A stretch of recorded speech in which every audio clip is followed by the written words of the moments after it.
What's good, y'all? This video was actually requested by a subscriber, Marlon. Because he requested it, I wanted to make this video specifically for him, but if it helps anybody else that watches this video, that's a plus.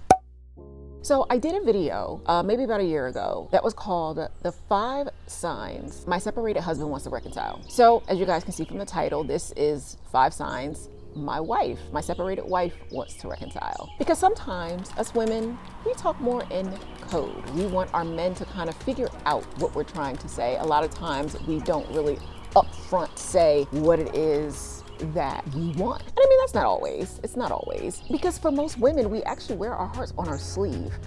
So a lot of times you'll know what we're thinking. But getting into the video, here are my 5 signs that your separated wife wants to reconcile. 1, she shows affection. Usually we know when our partner's upset with us because that's usually the first thing to go, the affection. The kissing, the touching, the pet names, all of that just goes away. And for most people, this is usually the first sign that we even know that our spouse is upset with us. Because even when we try to show them affection, they'll reject our affection. So it's all about the small things. She might smile at you. She might lightly touch you. She might look into your eyes while you're speaking. She might even hold your hand. She might do something meaningful for you. And even if it's just a small gesture, it's for you. And you don't even have to ask her. She just does it. She's actually just showing you instead of telling you how much she loves you and how much she misses you. Another thing is she'll be a little bit more concerned about what you're doing. For instance, when me and my husband had first got separated, I didn't care what he did. I was so angry, I was so upset, I was so hurt that I didn't care. But when I made the decision to say I want to make my marriage work, I started to be a little bit more concerned about what he's doing.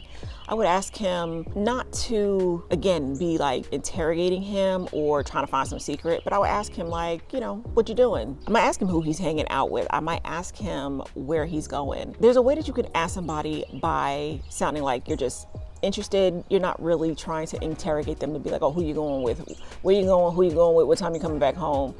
No, I would ask more about his day, and I would ask him like open-ended questions to know why he might have chosen to go out a certain place or things like that. Like, it's just, they're more concerned about your life. 3, I don't even know if I said 2, but 3, she confides in you. Most of us women, we have girlfriends. So when we need advice about something, we're gonna go to our girlfriends. We're gonna go to maybe some family members, but most of the time we'll go to our friends. We're not gonna ask our spouse anything or talk to our spouse about anything that's going on in our life. But once they know, or once we know that we wanna work things out with you, we'll start telling you a little bit more about what's going on in our life. She might ask your advice or ask your thoughts on things.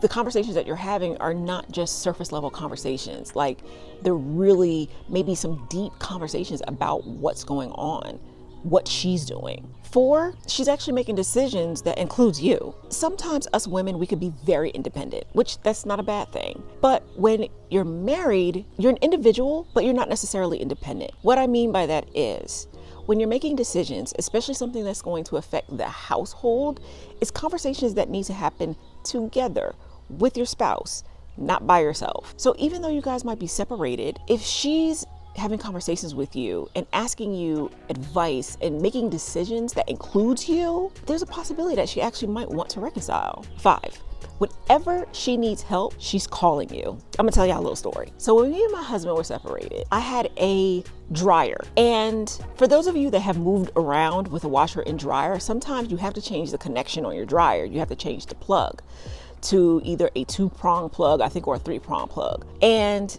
I was in that situation where I had to change out the plug for my dryer. Now, my father is the type of man that wanted his daughter very independent. So he taught me certain things that I can do myself. But even though I knew how to change this plug, I still called my husband and asked for help. And what did he do?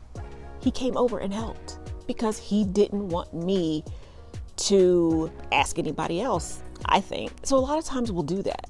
We'll do something to where we will either get you to come to our house or help us in some type of way. And I'm gonna give you a bonus tip. Like I said in my first video, she's just gonna tell you. And she's also gonna admit her mistakes. For some people, it's very hard for them to admit when they're wrong. And I think that it takes a big person to admit when they are wrong. And maybe she'll tell you the reason why you two are separated is because of her. And she'll apologize about her part in while you two are going through the situation that you're going through in your marriage right now. Now, she also may do this if she knows that she's going to completely walk away from you. But the fact that she's opening up to you and the fact that she is apologizing and really kind of showing her soul and her heart, it shows that there's still love there.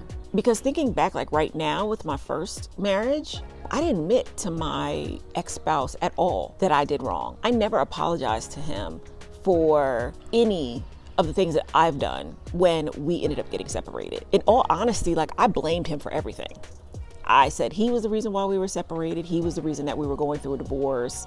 It was all him. It wasn't until later, when I was going through the separation with my husband, that I realized my faults in that separation and in that marriage. And it really took when I was trying to change my mindset and change how I can be a better partner that I realized those wrongdoings. And of course, none of these signs are a guarantee that you're going to work out your marriage and you're going to get your marriage back. But these are usually the start of the signs that shows that there's no love loss and that there is a possibility. Because no matter what, it still depends on how you react to your spouse. You could feel like you're taking one step forward and then something happens and now you feel like you took 10 steps back.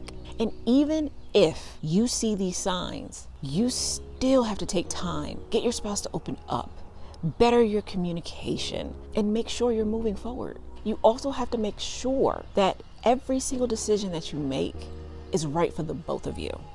So I really hope this video brought you value. Marlon, thank you so much for requesting this video. I hope it was to your liking and I hope that it really helped you. Of course, there are more signs and I really could have went in depth with this, but to me, I feel like these reasons are probably some of the top reasons to know which way that you should go in your marriage. One thing I want to leave with all of you guys is that even if you are not seeing these signs, depending on if you're a man or a woman watching this, even if you don't see these signs, and I don't think I said this in the last video, that does not mean that your marriage is heading for divorce. It just means that you have to work harder to bring that connection back with your spouse.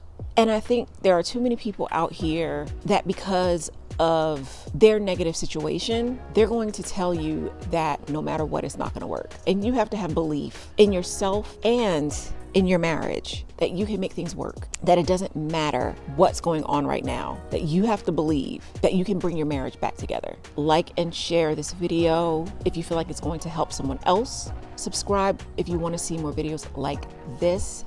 And remember, love yourself, adore yourself, and always be yourself. Thank you, and I hope I get to see you guys in the next one.